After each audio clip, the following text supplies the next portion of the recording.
Da tribuna, o senador Eduardo Girão repudiou os ataques a Israel e repudiou também o governo Lula, que não fez uma manifestação condenando os ataques. Girão disse: repudio o governo Lula por não ter repudiado esses ataques e por não ter citado o grupo.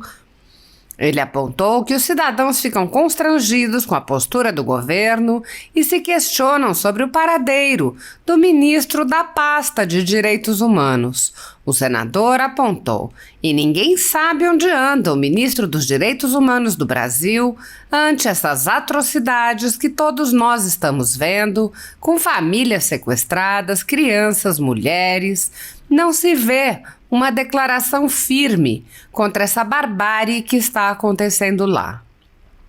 O senador lembrou que os que agora relativizam os ataques a Israel e defendem um suposto direito à violência contra o opressor são os mesmos que não mediram palavras para desqualificar os cidadãos que foram presos em massa a mando do ministro Alexandre de Moraes do Supremo Tribunal Federal.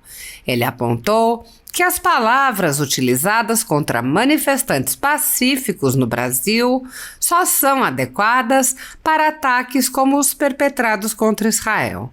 Girão disse: é o que a gente está vendo, é exatamente o que a gente está vendo no Oriente Médio agora, o que a gente viu neste final de semana. Não é absolutamente a narrativa que tentaram empurrar goela abaixo e que está caindo a máscara agora, para todo mundo ver.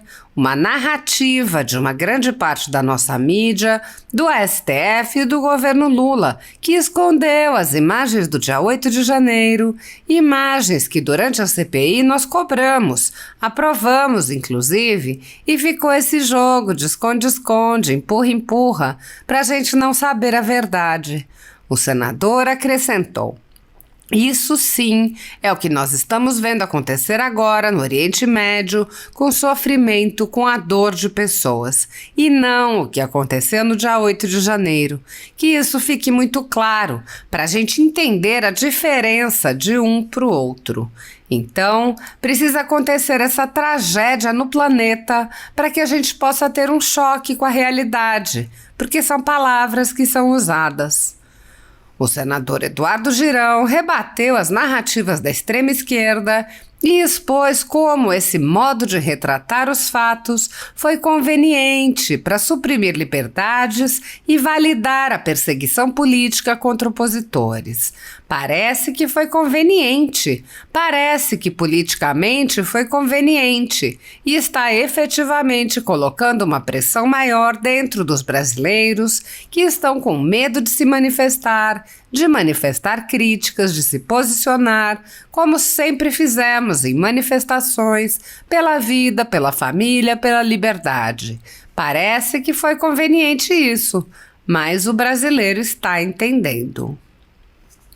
O senador lembrou que no fim de semana já houve manifestações em defesa da vida e por liberdade e afirmou que elas continuarão.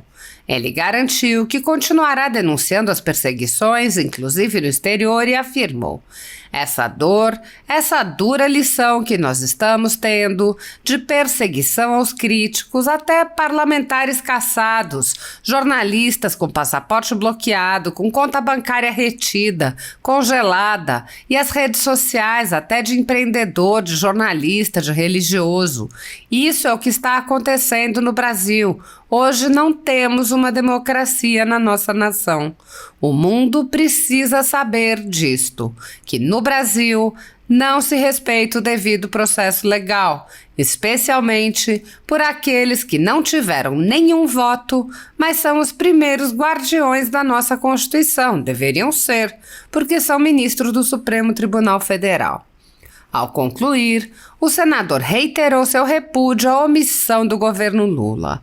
O meu repúdio, a falta do repúdio do governo Lula nessa questão, que está, assim, deixando o brasileiro muito tenso, preocupado, angustiado com a tamanha violência do grupo e que não teve uma postura firme de condenação. A censura, que vem se intensificando no Brasil, atinge unicamente conservadores e já causou o fechamento de alguns veículos de imprensa. Mas a perseguição não se limita à censura e inclui muitas outras medidas, inclusive prisões políticas, devassas, buscas e apreensões, de reputações, entre outras.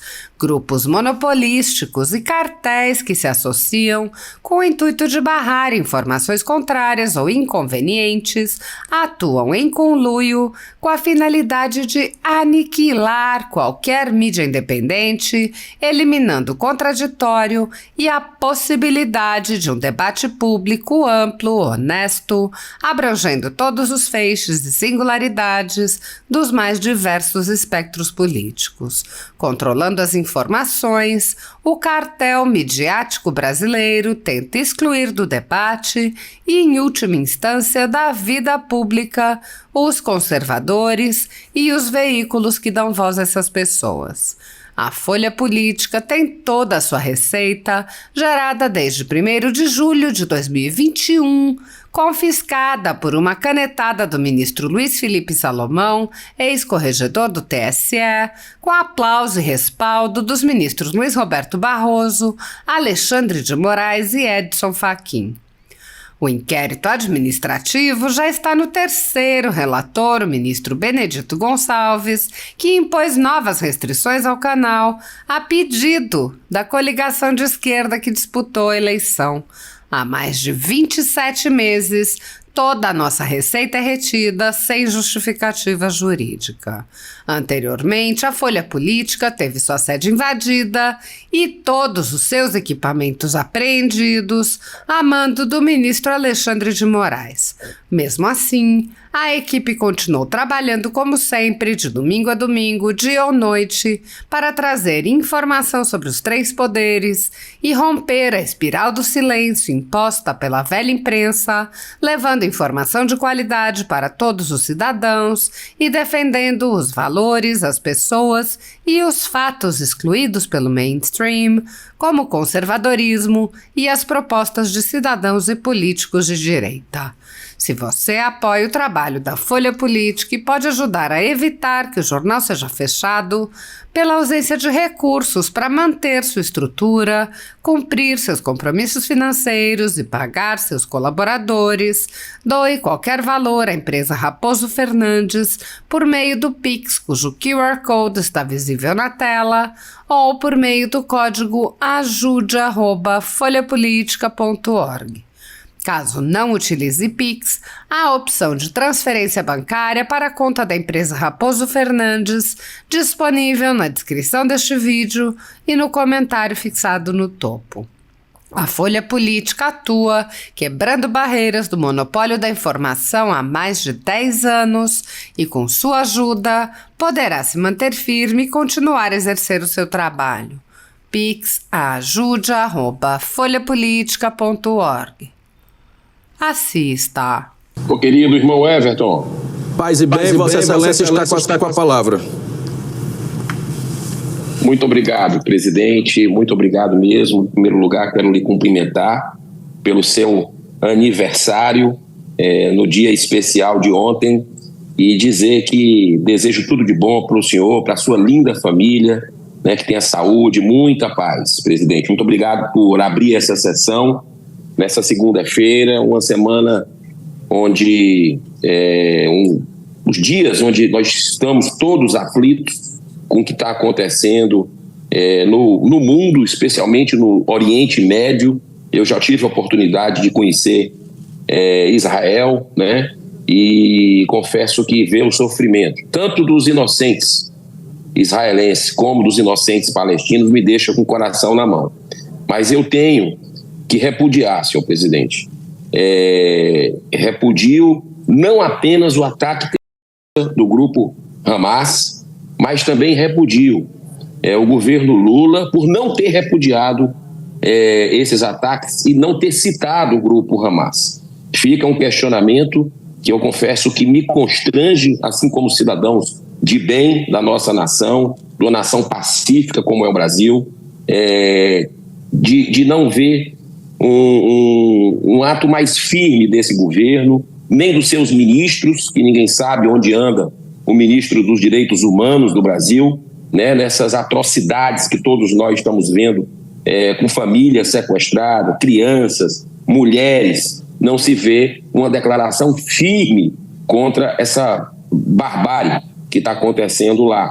E a gente fica na dúvida, poxa, é porque o grupo Hamas parabenizou o presidente Lula pela eleição no ano passado? É porque alguns deputados ligados ao PT, ao PSOL também, tiveram uma reação a uma iniciativa britânica em 2021 com relação a sanções mais pesadas em cima desse grupo Hamas, e a gente fica sem entender isso, né? Porque é o que a gente está vendo, é exatamente o que a gente está vendo no Oriente Médio agora, o que a gente viu nesse final de semana. Não é absolutamente a narrativa que tentaram empurrar a goela abaixo e que está caindo a máscara agora para todo mundo ver, né, para uma narrativa de uma grande parte da nossa mídia, do STF, né, do governo Lula, que escondeu as imagens do dia 8 de janeiro, né, imagens que durante a CPI nós cobramos, aprovamos inclusive, e ficou esse jogo de esconde-esconde, empurra-empurra, para a gente não saber a verdade, mas não é o que aconteceu dia 8 de janeiro no Brasil, né, que eu defendo a punição de quem depredou, vandalizou, seja de direita, seja de esquerda, seja infiltrado, tem que ser punido exemplarmente. Mas aquilo não é... Isso não está absolutamente... É quando acontece morte, é quando acontece da maneira como aconteceu, com arma de fogo, é exatamente essa sanha do ódio. Isso sim é o que nós estamos vendo acontecer agora no Oriente Médio, né, com sofrimento, com a dor de pessoas. E não o que aconteceu no dia 8 de janeiro. Né, que isso fique muito claro para a gente entender a diferença de um para outro. Né? Então precisam acontecer essa tragédia no planeta para que a gente possa ter um choque com a realidade, o que são palavras que são usadas. Né? Você vê muita gente que caiu numa armadilha no Brasil no dia 8, foi Maria vai com as outras, né? E com pessoas lá com táticas de guerrilha, uma minoria, que a Força de Segurança Nacional, tranquilamente, segundo especialistas, na própria CPI disseram, né, nos depoimentos, tinham condição de proteger os prédios federais e não entraria absolutamente ninguém.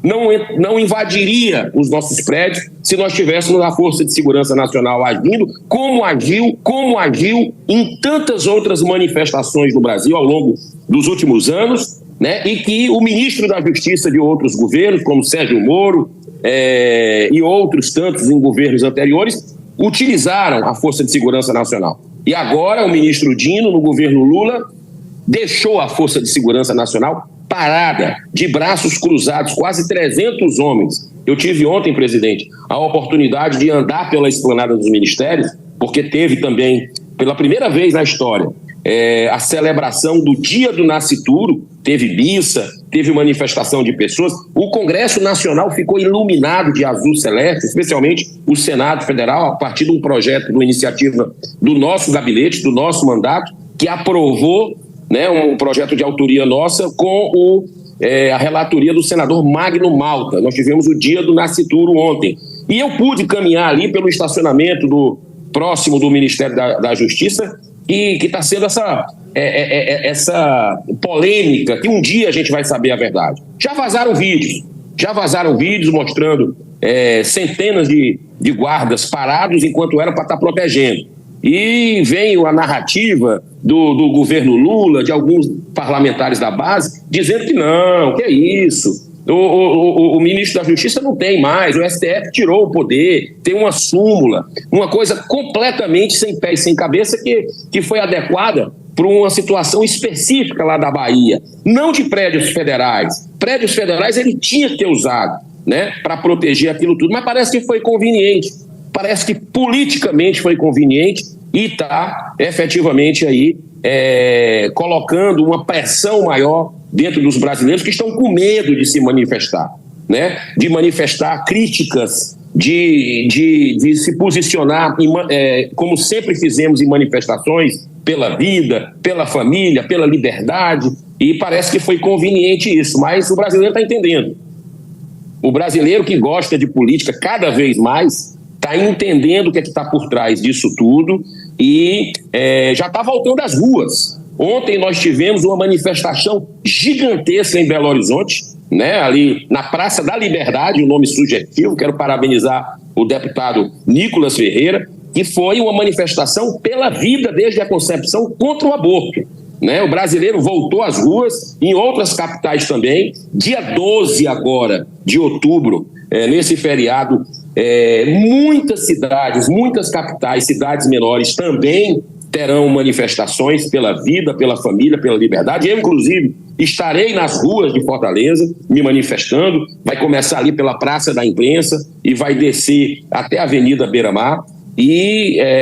Mas tudo isso foi retardado, né? Na grande realidade, essas manifestações já eram para ter acontecido se não tivesse essa intimidação, porque os críticos hoje no Brasil estão sendo intimidados. Nem jornalista, eu não canso de dizer, e estou denunciando no mundo inteiro. Já fui na ONU, já fui também em Buenos Aires, no encontro de democracia e liberdade, também em Lisboa, né, onde estamos para fazer essa manifestação amanhã na Igreja Lagoinha, conversando com o Partido Chega, com outras lideranças, né, que tem Onyx Lorenzoni junto, a deputada Bia Kicis, o príncipe Luiz Orleans de Bragança e outros, que Jorge Seixas, nosso colega senador, que estaremos juntos denunciando na Europa também. Não vamos calar. O brasileiro é um povo libertário, um povo de bem, pacífico, ordeiro, sempre fez isso. Não vamos cair em narrativas que não se sustentam por si só. Quem acompanhou um pouquinho dessa CPMI, né, que está chegando aí com um relatório completamente parcial, protegendo os poderosos de plantão, né, porque não quis ouvir atores importantes como o diretor da Força Nacional, as imagens que não foram entregues. Isso aí está ficando muito na cara da manipulação que houve. Mas o brasileiro não é bobo, está acompanhando tudo isso, e eu espero, sinceramente, presidente, que o bem, a justiça, que a gente sabe que sempre triunfam, né? No final sempre triunfa, mas que ela possa triunfar o quanto antes. Mas a boa notícia é que a gente aprende pelo amor ou aprende pela dor, né? E essa dor, essa dura lição que nós estamos tendo de perseguição aos críticos, até parlamentares caçados, jornalistas com passaporte bloqueado, com conta bancária retida, congelada, e as redes sociais, até de empreendedor,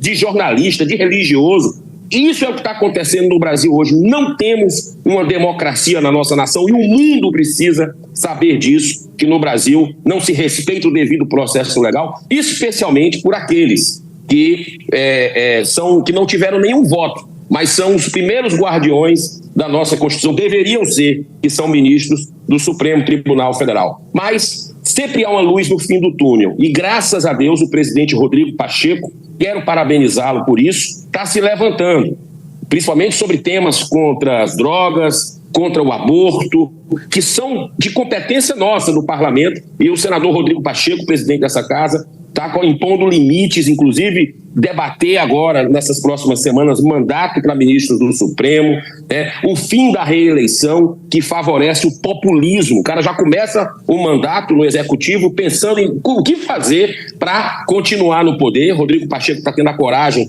de posicionar, assim também como as decisões monocráticas do STF, né? Você vota 513 deputados federais, 81 senadores, o presidente da República sanciona, e um ministro que não teve um voto sequer do Supremo interrompe tudo isso, deixa uma lei vazia, não fica valendo com a decisão monocrática. Foi passado na CCJ, nós já aprovamos na CCJ semana passada, né, o disciplinamento dessas decisões monocráticas, pedido de vista, e eu espero que vá para o plenário o quanto antes dessa casa. Mas fica, senhor Everton, para finalizar, o meu repúdio, né, a falta do repúdio do governo Lula nessa questão que está assim, deixando o brasileiro muito tenso, preocupado, angustiado com a tamanha violência do grupo Hamas e que não teve uma postura firme de condenação. A gente sabe que o governo Lula, principalmente o Lula, historicamente, sempre foi amigo de ditadura. Né, ditadura da Noruega, da Nicarágua, ditadura da Venezuela, de Cuba, né, são os amigos, inclusive, coincidentemente, essa turma aí, o Daniel Ortega já passou pano para o grupo Hamas, o Evo Morales também, dizendo que os palestinos têm, que legitimando essa causa e fechando os olhos para uma tragédia humanitária sem precedentes. Também quero colocar que violência não justifica mais violência. Vamos orar, os brasileiros somos a maior nação católica do mundo, a maior nação evangélica do mundo, né?